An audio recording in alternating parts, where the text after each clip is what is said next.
I was 100% one of these people. Questions like just what we do as women, maybe even people in your life saying, no, you can't do that, no, that's not possible. I actually found myself empathizing with him. We were catching the light from the window. Hello.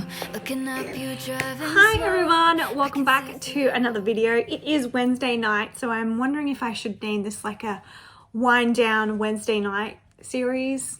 I don't know. If you like that idea, let me know. But I've got a glass of vino. Absolutely love my reds at the moment. But the reason for this video is I thought I would share some of the books I have read during not just the round of 75 hard that I've just completed, but also the one that I did last year, because I know for some people, when you're not a big reader, it's like, what am I going to read? I don't even know where to start. I don't even know what books to pick. So I figured I would actually share what I have read during both of the challenges, for both times I've done this challenge, because it is a little bit of a mixed bag. So let's begin. So these are all of the books. So there's 1, 2, 3, 4, 5, 6, 7, 8, 9, 10, 11, 12, 13 that I have on me. However, there are another 3 that I don't have at the moment. One was a borrowed book from someone else, so I don't have access to that anymore. And 2 of the other books I've actually lent to a friend of mine. So there are 2 missing, but I figured I would share with you what I have. And I'm going to break them up into sections as well, just to make it a little bit easier in case there are particular styles that you're just not interested in. So let's dig in. First book is money. So I know a lot of people at the moment are struggling financially. We are in a very crazy economical time at the moment. So I know a lot of people have negative, fearful, just doubtful thoughts about money. I was 100% one of these people. And to be honest with you, I still am. I think money mindset is one of those things that a lot of people struggle with. I am trying to change mine. So if you are a bit like me, I would recommend this book here. So it is called You Are a Badass at Making Money by Jen Sincero. A lot of people have read this and recommended it, so you may have already heard about it. But it is a really good read about money and mindset. It's not necessarily about how to make money per se, but it's more around about how you think about money and how you think about finances, and changing the switch in your brain just to give you a different thought process around money. So I guess if you do have some negative thoughts around money, around finances, if you have fearful around money, if you have any guilt around money, this would be a really good book for you to read. Okay, the next, this is a little bit of a big section, but it is biographies. Now, most of these, actually all of them except for one, are actually written by the person about the person. So my first one is Lena Dunham. This was a really interesting read. It's written it's not like your typical biography, autobiography. I think they're autobiography. My friends who are teachers would be killing me right now. But basically it's kind of like bits and pieces of her journal throughout her life, but mixed up. So it's not in chronological order. It's a little bit of a mixed bag. But when I first started reading it, I had my doubts. I was like, okay, this is a little bit weird. But the more I read, the more I got into it and the more I related to it. So this one is, I would actually, if I had a teenage daughter, this would be the book I would actually give her to read, especially if she was struggling in a bunch of different areas in her life. Now, some of it is a little bit not PG or G rated. It is a little bit up there. But I thought it was a very fascinating read, and grew up very, very differently from myself. So it was quite interesting in that respect. So Not That Kind of Girl by Lena Dunham. I think that's how you pronounce her last name. I would recommend this. My next autobiography is Holly Madison, The Vegas Diaries. Now, I read her first book, Down the Rabbit Hole, a very, very long time ago. I actually thought I had a physical copy, but If I do, I can't find it. But this one is really cool because this actually is about her time after she left the Playboy Mansion and got her own career, I guess, and her own life and stuff like that. So another very, very interesting read. Very easy to read as well. I think I actually finished this one in like 4 days. I flipped through it very, very fast. But if you were a fan of Girls Next Door with Bridget, Holly, and Kendra, yeah, this one's a really good read to find out what happened to her after she left Playboy, pretty much. Really good one. Okay, now the next one is Prince Harry's book, Spare.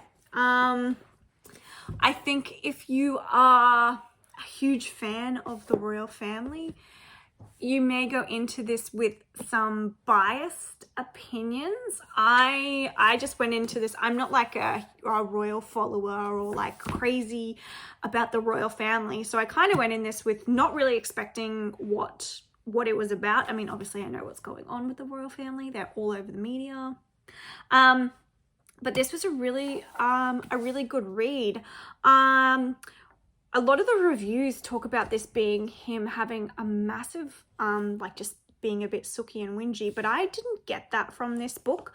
I actually found myself empathizing with him because I took this book from the fact of like how it must feel to be constantly followed and bombarded by the media. And I completely understand that you wouldn't necessarily want your life to be that way, especially after losing his mum the way he did. But I liked it. I was never like Team Harry or Team Royal Family or Team Meghan Markle or not Team Meghan Markle. So I understood why he feels the way he does. So,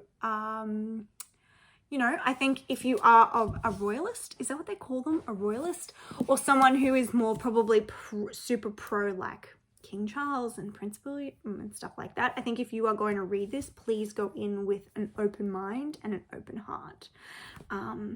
Because I don't necessarily feel like he's actually bashing the royal family in this one. It's more of the fact of like how he's grown up and how the media has impacted his life in a negative way, and things that I had absolutely no idea about. So yeah, I actually felt sorry for him after reading this book. I really did. Okay, the next autobiography is Paris Hilton's book, Paris the Memoir. This was so interesting. I really didn't know much about Paris Hilton. I obviously knew The Simple Life, although I never watched it.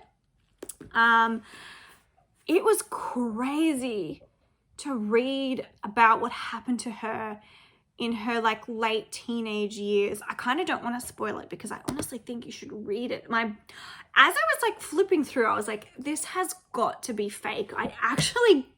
When I finished reading it, I actually Googled to see if it was true because I was like, surely not. But all I can say is props to her for not hating her parents.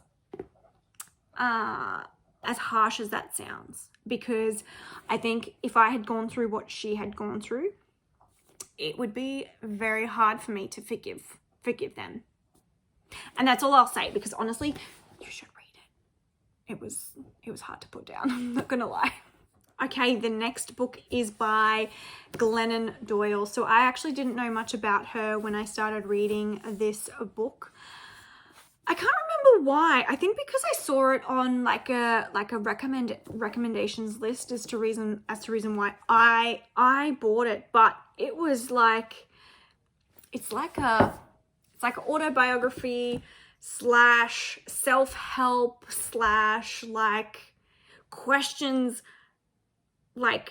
just what we do as women, for lack of a better. I don't even know how to explain it. It was honestly just. It was sad and heartbreaking, relatable, and amazing all at the same time. I literally read parts of it and went, oh yeah, why do we do that as women? Like, oh yeah, why do we have these thoughts in our brain? Why don't we follow what we want to do? Why? Like, why was probably the biggest thing I got out of it. And yeah, good for her. That's all I can say. I feel like if you're a little bit lost, this is a really good book to read, in my opinion. Okay, last but not least in the biography section is this book I bought about Elon Musk. Now, it's not actually written by him. There are quotes from interviews, like the actual person who wrote the book did speak to him. She actually references it in the book that he didn't want to write a book about himself. However, he still wanted to have his say, which honestly actually explains so much about the man. Very, very interesting read. Now, obviously in here there are interviews and quotes from people who know him, who have worked for him. So obviously everyone has their different opinion and different perspective about things. But it is the way his mind works. Like, the one thing that was in common with all of the interviews and everything that people said about him was just like, one, his work ethic was off the chain, insane, and the expectations that he had out of other people, which sometimes I think were probably a little bit too much. But another thing was also the undeniable self-belief that he just had in himself. Like, there was no, like, the way it's written is like there was no doubt. Like, it was just like, yeah, I'm going to do this. And it wasn't like people would be like, oh no, that's not going to work. And it was just like, nah, he just kind of like blocked it out, ignored it. It was just, yeah. So I think if you are a person who is wanting to do something in your life and you have these thoughts or limiting beliefs, or maybe even people in your life saying, no, you can't do that. No, that's not possible. This is a really, actually, even though it's not necessarily written by Elon Musk, it is still a really, really good book to read, because I think it also gives you the perspective of like, well, why the hell not? Like, why can't I do that? Like, realistically, who is stopping me? What is stopping me? And it's just like, we can overcome all that. It was pretty interesting read. I cannot even remember why I bought this book in the first place. Honestly, I think I bought it because it was like one of those like 2 for something dollars in a discount pile, and that's why I grabbed it. But it was really, really interesting. Really, really good read. Okay, I've made the executive decision that I'm actually going to break this video up into 2 parts. So I'm going to upload the first one tonight. And as I say that, I can't remember the date, but I'm going to upload, I think it's the 14th of August. I'm going to upload what I've already got recorded tonight.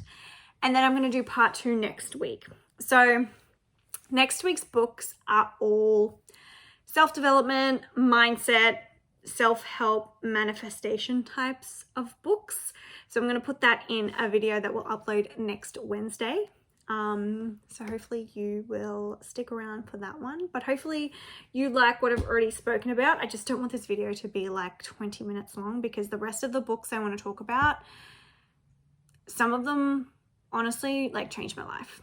And that's not an exaggeration. And that's why I want to give them the time they deserve to talk about. So we're going to wrap up this video. Thanks for watching. Like, subscribe as always. I am trying to upload 3 videos a week. We're trying. So yeah, please like, subscribe. It really, really supports my channel, and I appreciate all of you that are here.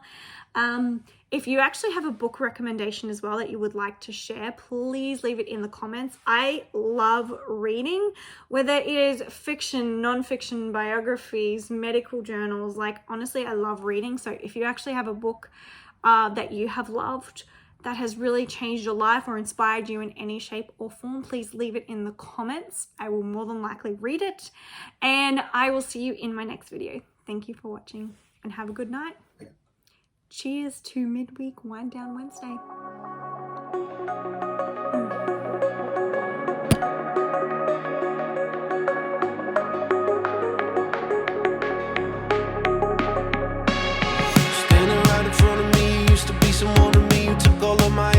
And had some infidelities. The real estate inside my head you took is never coming back, but you said that it wasn't personal. And every time you lied to me, it's like I didn't want to see, cause I thought you were beautiful, and beauty doesn't want to be mischievous and devious and set a fire unto us, but you